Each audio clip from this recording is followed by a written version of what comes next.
લોકસભાની ચૂંટણીના કાર્યક્રમને લઈને મોટા સમાચાર મળી રહ્યા છે। ચાલુ મહિનાના ત્રીજા અઠવાડિયામાં થઈ શકે છે ચૂંટણીની જાહેરાત।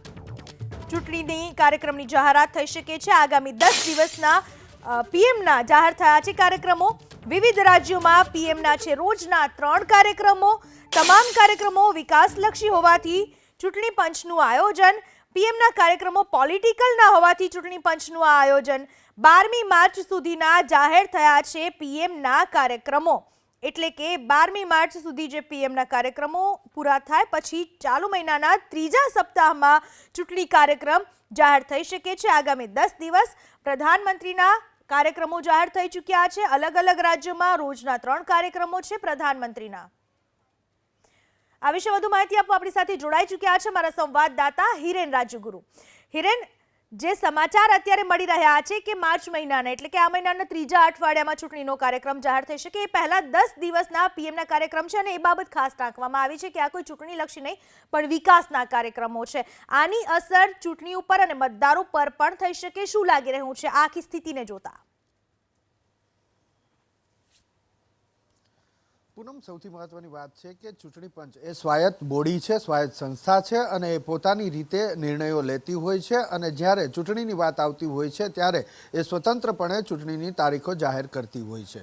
ઘણી વખત એવું લાગતું હોય છે કે પ્રધાનમંત્રીના કાર્યક્રમો છે, પરંતુ સૌથી મહત્વપૂર્ણ બાબત કે આ જેટલા પણ કાર્યક્રમો છે એ વિકાસલક્ષી કાર્યક્રમો છે, લોકાર્પણના કાર્યક્રમો છે, ખાતમુહૂર્તના કાર્યક્રમો છે, જેને લઈ અને આ કોઈ પોલિટિકલ કાર્યક્રમ ન હોવાથી આ બાબતને ધ્યાનમાં રાખવામાં આવી છે। આગામી 12મી તારીખ સુધી પ્રધાનમંત્રીના વિકાસલક્ષી કાર્યક્રમો જાહેર થઈ ચૂક્યા છે અને લગભગ રોજના 3 કાર્યક્રમ વિવિધ સ્થળોએ વિવિધ રાજ્યોમાં યોજાવાના છે। એ બાબતને ધ્યાનમાં રાખી અને જે સંદેશો વ્યક્ત કરવામાં આવ્યો છે એ મુજબ માર્ચ મહિનાના ત્રીજા સપ્તાહમાં ચૂંટણીની તારીખો જાહેર થઈ શકે છે। સૌથી મહત્વપૂર્ણ બાબત કે આ વિકાસલક્ષી કાર્યો છે કે દેશને આગળ વધારવા માટેના જે જરૂરી કાર્યક્રમો છે, જે જરૂરી સુવિધાઓ છે એ લોકો સુધી પહોંચે એ માટેના આ પ્રયાસો છે અને એ બાબત ખાસ ધ્યાનમાં રાખી અને ત્રીજા સપ્તાહમાં એટલે કે જે અત્યારે તારીખો આવી રહી છે કે 14 તારીખ 15 તારીખ આસપાસ ચૂંટણી પંચ પોતાની રીતે આ જે લોકસભાની ચૂંટણી છે એની તારીખો જાહેર કરી શકે છે। એક વાત એવી પણ આવી છે કે 12મી તારીખ સુધીમાં જો કાર્યક્રમ પૂરા થઈ જતા હોય તો 12મી તારીખે સાંજે પણ જાહેરાત થઈ શકે, પણ એ શક્યતા ઓછી છે।